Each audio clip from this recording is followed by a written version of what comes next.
Um, they also had a moving boat in that level. Which is obviously a somewhat reference to the last boat. Ugh. Yeah, except this one controlled so much better because it It just just moved goes depending on wherever. where you were.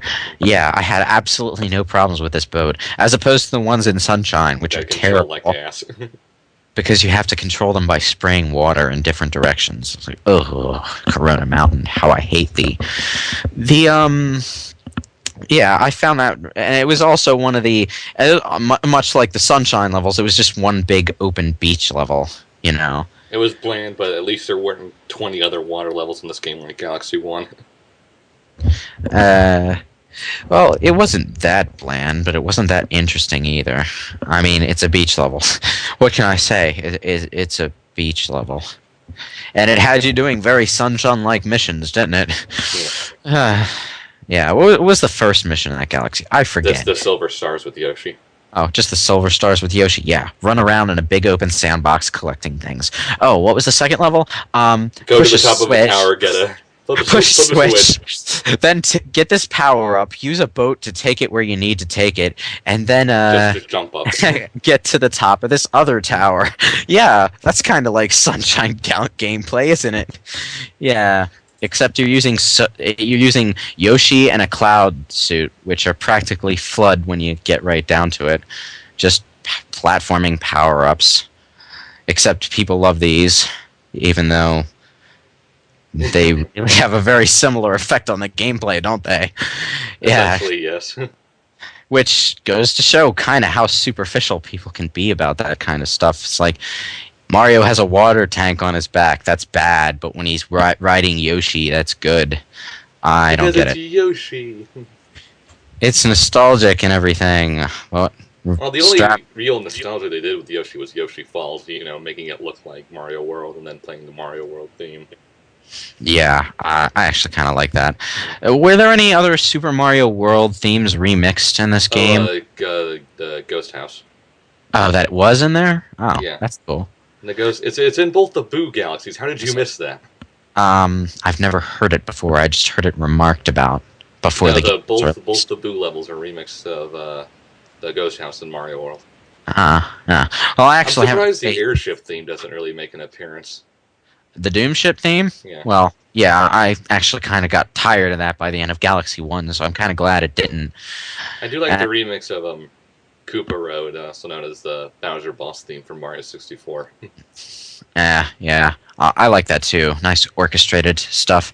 But the one thing I actually was kind of relieved about was not so much Doom Ship going on. The Doom Ships were just kind of in the background. And so, like, I like the Doom Ships and everything, but I had my fill in Galaxy One, and if you we kind of felt too much like a rehash if they had done too much on the Doom Ships themselves. You know what I'm saying? I guess. What annoyed me though is that the Koopa kids weren't there. It's like you brought them back for Mario Wii. Why not just keep them there since people like them more anyway? How are you going to bring them back in a 3D game? I mean, Simple, just you, have them there. That's how Bowser Jr. came. He just appeared. what's the difference? What's the difference between Bowser Jr. and the Koopa Kids? Bowser Jr.'s annoying. That's what. He's not annoying. He's a scrap. He's a scrappy. He's a scrap. I know, but he's a decent Scrappy. Yeah. And he was channeling the spirit of Robotnik in this one, which was awesome. It's the closest thing to Eggman you'll ever see in a Mario game. It's like Bowser Jr. He has his own Egomatic. And he latches onto the top of this big old robot for the second boss, which is a really good boss, by the way. I really like that. Although the Daredevil run was kind of annoying because he shocks the top at times.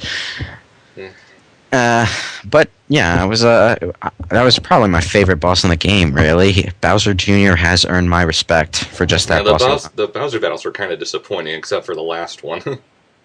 The planet-sized Bowser. Yeah, actually, I kind of found that a bit on the easy side until the last one, which suddenly spiked in difficulty, something righteous, until the very last phase, which was laughably disappointing, considering how epic. Great music. Terrible game. Terrible final boss. Great music. Too bad to hear it for about 5 seconds. It's like, what the hell? What's the point of composing such an epic track for such a short boss phase? I was like, really? You don't even have to aim. You just have to wait for him to stop moving and then just shoot it at him. Yeah, and hope you hit, which you probably will, because he's such a big target. The closer he gets to you, the more of a threat he is, but the closer he gets to you, the easier it is to hit, so it doesn't matter. I don't think I've ever gotten hit in that section in any of I've my never gotten runs. hit at all. Yeah, and I was like, yeah, that's one thing I kind of didn't like about Galaxy and Galaxy 2 is that it forces you to play the last boss like twice every run for no apparent reason. Why? Is there a reason? Did 64 do that? I don't No, think 64 did that. no. Did Sunshine do that? No, Sunshine didn't do that.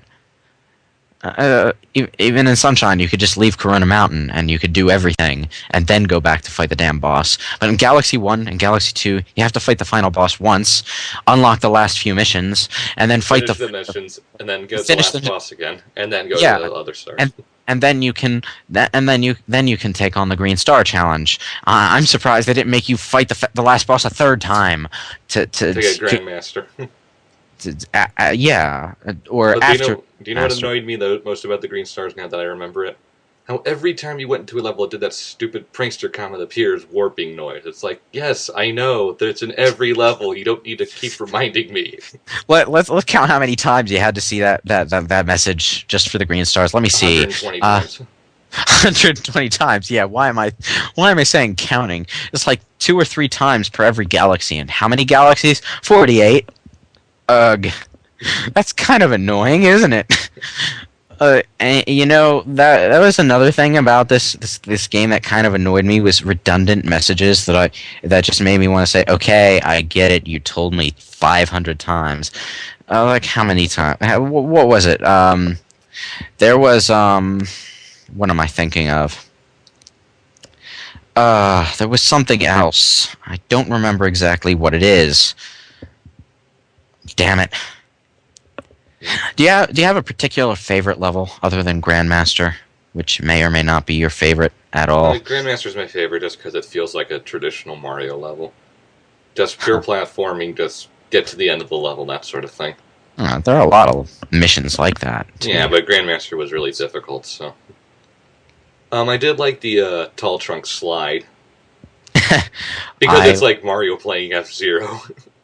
I liked it. It's like Mario 64 slide sections with all the annoying sapped out of it. And all the tubeness made me want to play F-Zero again. Nintendo, make another freaking F-Zero game, would you? Or just give it to Sega. That was another thing that made me want to see a Mario 64 remake. Is my God, the slide sections are so much better in this game. Although the music track is for some reason worse.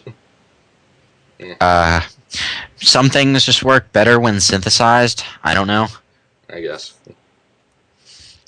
It's like they're really overdoing the orchestra sometimes in this game. Like sometimes it's great, sometimes not so very much. Some of the techno and electronic stuff works, but things like the slide and the slide theme doesn't work orchestrated. The Mario 64 theme, while it sounds good as a remix, it doesn't sound as good as it could have been if it were still synthesized.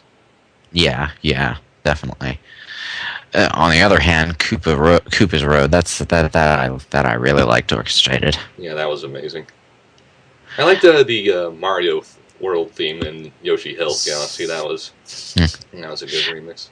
Overall, which soundtrack would you say is better, Galaxy 1 or Galaxy 2? Galaxy 2. Galaxy 1 tends to overuse some of the themes over and over again, where it gets kind of dull. Yeah, I guess so. Galaxy 2 has more unique themes. It doesn't help that there are just more stars per level, so you wind up hearing everything more often anyway.